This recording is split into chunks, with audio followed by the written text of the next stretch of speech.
کل میں ایک پروگرام وہ مجھے کسی نے بتایا کہ وہ لائیو شو میں ایک دم وہ ڈاکٹر عامر لیاقت صاحب جذباتی ہو کے چلے گئے.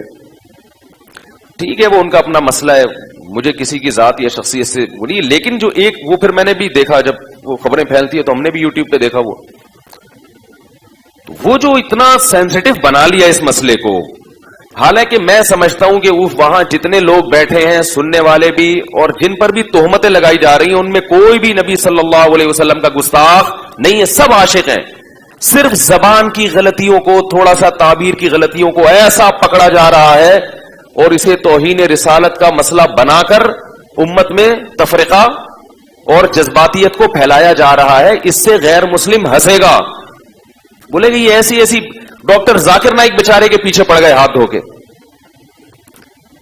ڈاکٹر ذاکر نائک نے شاید کہیں بیان میں کہیں مردہ کا لفظ نبی کے لیے استعمال کر لیا, جو کہ نامناسب لفظ ہے, بالکل جائز نہیں ہے. اب وہ ایک اہل حدیث عالم صفائی بیان کر رہے ہیں کہ بھائی وہ اس کو اردو اتنی اچھی نہیں ہے اس کی. ہمیں پتا ہے ڈاکٹر ذاکر نائک نبی صلی اللہ علیہ وسلم کے گستاخ نہیں ہے. اگر نبی سے نفرت کرتے تو اسلام کی اتنی تبلیغ کیوں کر رہے ہوتے وہ بیچاروں کو اردو صحیح, میں بھی ان سے ملا ہوں نا, اردو میں تھوڑی کمزوری ہے ان کے. تو ایک لفظ ان کی زبان سے ایسا نکل گیا, اب پوری دنیا نے توپوں کا رخ معاف کرنے کے لیے تیار نہیں. اتنا زیادہ جذباتی ہونے کی یہ نبی صلی اللہ علیہ وسلم کی تعلیمات نہیں ہے, بلکہ حدیث میں ہمیں ملتا ہے کہ ایسی غلطیاں ہوئی ہیں صحابہ سے بھی اور ان کو معاف کیا گیا ہے, کیونکہ ان کی نیت توہین کی نہیں تھی. دیکھو نبی سے بڑی توہین تو اللہ کی توہین ہے نا, کوئی اللہ کی توہین کرتا ہے یہ کتنی بڑی توہین ہے. لیکن حدیث میں کیا آتا ہے, آپ صلی اللہ علیہ وسلم نے ایک مثال دی کہ پچھلی امتوں میں ایک شخص کی, آپ صلی اللہ علیہ وسلم نے مثال دی کہ جب کوئی بندہ اللہ کے حضور توبہ کر, کہ ایک بندہ ہے جو بیابان زمین میں اس کی سواری اس کا سامان سب گم ہو گیا, اب وہ موت کے انتظار میں لیٹ گیا, آنکھ لگ گئی کہ بھئی اس صحرا میں تو کچھ بھی نہیں ملے گا اور تڑپ تڑپ کے مر جاؤں گا. آنکھ کھلتی ہے تو اس کے فوراً سواری اس کے سامنے, پانی سب کچھ. خوشی سے وہ اتنا خوش ہوتا ہے, کہتے ہیں اللہم انت عبدی وانا ربک, اے اللہ تو میرا بندہ اور میں تیرا رب. خوشی بہت زیادہ ہے. بولنا یہ چاہ رہا تھا کہ میں تیرا بندہ تو میرا رب, نکلا کیا اس کے منہ سے؟ شکر ہے اس وقت ویڈیو کیمرے ایجاد نہیں ہوئے تھے اور یوٹیوب, ورنہ اس کی ویڈیو بنا کے لوگ ڈال دیتے اور اس پہ کفر کے فتوے کہ اس نے اللہ کی توہین کی. بھائی انسان ہے یار, کتنا بڑا بظاہر کفر ہے یہ, اللہ کو اپنا بندہ کہہ دینا, اس سے بڑا کوئی جرم دنیا میں ہو سکتا ہے؟ لیکن ہمیں پتا ہے کہ اس کی نیت یہ نہیں تھی. انسان ہے, کبھی کچھ کہنا چاہتا ہے نکلتا کچھ ہے منہ سے. یہ تو دن رات ہم دیکھتے ہیں, بعض دفعہ بولتا کچھ ہے سنائی کچھ دیتا ہے. تو یہ ہماری جو حواس ہے نا, یہ انسان کے حواس ہیں, اس میں بہت غلطیاں ہوں گی, بہت کچھ الٹا پلٹا ہوگا, بہت کچھ غلط ہوگا. اللہ نے کہا سوری کر لو, معذرت کر لو, لیکن یہ سوری کی بھی قبول نہیں کرتے. تو یہی مسئلہ ہے کہ جب وہ اللہ کے بارے میں کہہ رہے اے اللہ تو میرا بندہ میں تیرا رب, آپ نے فرمایا اخطا من شدت الفرح, اتنا خوش ہو گیا تھا کہ بیچارے کی زبان سے غلط الفاظ نکل گئے. پھر آگے حدیث میں یہ بھی نہیں ہے کہ کریکشن کی یا نہیں کی, بس ہو گیا تو ہو گیا. مطلب یہ کہ اللہ کو تو پتا ہے کہ میں کیا کہنا چاہتا ہوں. تو اسی طرح ڈاکٹر ذاکر نائک بیچارے نے اگر یہ کہہ دیا مردہ کا لفظ, جو غلط ہے, نہیں کہنا چاہیے, لیکن ہمیں پتا ہے کہ ڈاکٹر ذاکر نائک رسول اللہ صلی اللہ علیہ وسلم کی توہین کے مرتکب, اس کو اتنا سینسٹیو مسئلہ بنا لیا کہ بھئی ہم تو پروگرام بھی نہیں کرتے اور یہ اور وہ, اس پہ نعرے بھی لگ رہے ہیں. تو یہ مسئلہ ٹھیک ہے, ہم نہیں کہتے کہ ممکن ہے آپ نے عشق رسول میں ہی یہ کیا ہو, کسی کی نیتوں پہ ہم شبہ نہیں کرتے, مگر بہرحال یہ علمی لحاظ سے اور سنجیدہ لوگوں سے اگر آپ رائے لیں گے تو کوئی بھی اس طرز عمل کو پسند نہیں کرے گا. اور میں اس پہ بات اس لیے کر رہا ہوں کہ یہ ہماری قوم کا ایک مزاج ہے, یہ صرف ایک پروگرام کی بات نہیں ہے.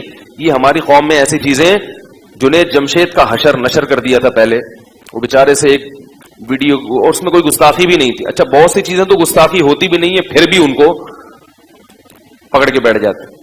اب اگر کوئی نبی صلی اللہ علیہ وسلم کے بارے میں یہ کہہ دے کہ آپ پر موت واقع ہوئی ہے, یہ گستاخی نہیں ہے, یہ تو ایک حقیقت ہے. انکا ہو موت واقع ہونے والی, وانہم میتون, قرآن کہہ رہا ہے. حضرت ابو بکر رضی اللہ تعالیٰ عنہ نے جو سب سے پہلا خطبہ دیا، آپ یہ کہہ سکتے تو قرآن تو کہہ سکتا، ہم نہیں کہہ سکتے. حضرت ابو بکر نے نبی صلی اللہ علیہ وسلم کی وفات کے بعد جب پہلا خطبہ دیا ہے، صحابہ بہت پریشان تھے کہ بھئی نبی پر موت واقع ہو گئی، نبی دنیا سے چلے گئے، تو ہم کیسے، یعنی وہ تو بہت سے لوگ ارتداد کی طرف جا رہے تھے. حضرت عمر نے اعلان کیا جو یہ کہے گا کہ نبی کی موت واقع ہوئی ہے گردن اڑا دوں گا میں اس کی. یعنی وہ کہہ رہے تھے یہ ہو ہی نہیں سکتا، ابھی تو مشن کی تکمیل ہی نہیں ہوئی، ابھی تو اسلام پوری دنیا میں نافذ ہوگا پھر نبی دنیا سے جائیں گے. حضرت ابو بکر کھڑے ہوئے اور خطبہ دیا، یا ایھا الناس من کان منکم یعبد محمدا فإن محمدا قد مات. جو تم میں سے محمد صلی اللہ علیہ وسلم کی عبادت کرتا تھا، تحقیق محمد پر موت واقع ہو چکی ہے. ماتا، موت وقت لگایا کہ یقیناً ہو چکا ہے یہ کام، تمہارے نہ ماننے سے کچھ نہیں ہوگا. اور من کان منکم یعبد اللہ فإنہ حی لا یموت، جو تم میں اللہ کی عبادت کرتا ہے تو وہ زندہ ہے اور اس پر کبھی موت واقع نہیں ہوگی. کیا مطلب؟ خود قرآن نے بھی کہا نا، غزوہ احد میں یہ خبر پھیل گئی تھی کہ محمد صلی اللہ علیہ وسلم شہید ہو گئے، تو صحابہ کے حوصلے پست ہو گئے، یہ افواہ تھی. تو اللہ جب نبی کی زندگی کی اطلاع ملی ہے، حوصلے بحال ہوئے، تو اللہ نے صحابہ کو تنبیہ کی کہ بالفرض اگر محمد صلی اللہ علیہ وسلم شہید ہو بھی چکے ہوتے تو حوصلہ ہارنے کی کیا ضرورت ہے. جو مشن نبی لے کر آئے ہیں وہ مشن تو قیامت تک چلتا رہے گا. تو قرآن میں آیتیں نازل ہوئی، وما محمد الا رسول، فرمایا محمد اللہ کے رسول ہیں، قد خلت من قبلہ الرسل، ان سے پہلے بھی انبیاء دنیا سے جا چکے ہیں. افا ام ماتا، اگر محمد پر موت واقع ہو گئی، او قتلا، یا میدان جنگ میں قتل کر دیے گئے، انقلبتم علی اعقابکم، تو کیا تم دین سے واپس پھر جاؤ گے؟ کیا مطلب؟ اگر یہ کام بالفرض ہو بھی گیا، آپ خود سے آپ پر موت واقع ہو جائے یا آپ کو قتل کر دیا جائے، تو تم نے دین سے واپس. تو بھائی اسلام کے صاف ستھرے عقائد ہیں، اس کو زیادہ پیچیدہ مت بنو. ہاں یہ الگ بات ہے کہ دنیا سے جانے کے بعد آپ صلی اللہ علیہ وسلم کو ایک اعلیٰ درجے کی برزخی حیات ملی ہے، اور اس حیات کا تعلق آپ کے جسد اطہر سے ہے، اس لحاظ سے آپ کو زندہ بھی کہا جاتا ہے. لیکن وہ زندگی دنیاوی نہیں ہے بلکہ وہ برزخی ہے، اور اس کا اس قبر مبارک سے تعلق بھی ہے اور جسد اطہر سے بھی تعلق ہے. کیسا تعلق ہے، اس کی حقیقت کیا ہے، یہ ہم بولو بھائی نہیں جانتے، کیونکہ اللہ نے شہداء کو حیات دی، حالانکہ وہ بھی موت کا شکار ہوتے ہیں، ان کی بیویاں عدت گزارتی ہیں، ان کی وراثت تقسیم ہوتی ہے. تو ہمارے نبی کی بیویوں نے بھی عدت گزاری، ان پر نکاح حرام تھا کیونکہ یہ نبی کے تقدس کے خلاف ہے کہ آپ کی بیویوں سے کوئی نکاح کرے، کیونکہ اللہ نے سب کی مائیں بنا دیا ان کو. باقی عدت انہوں نے گزاری ہے، وراثت تقسیم نہیں کی. کیوں نہیں کی؟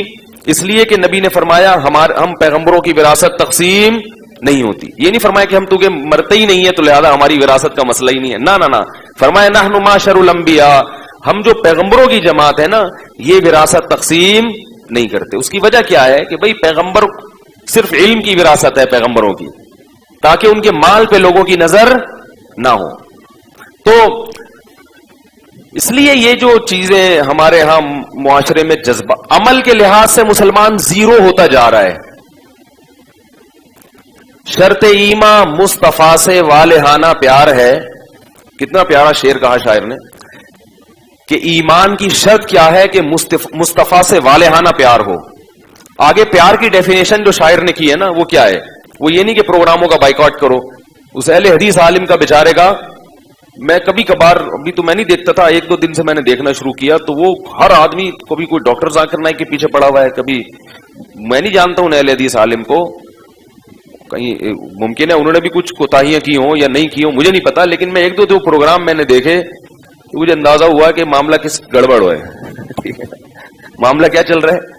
خام خامے پیچھے پڑ گئے ہو ایک ایسی چیز کے جس کی کوئی حقیقت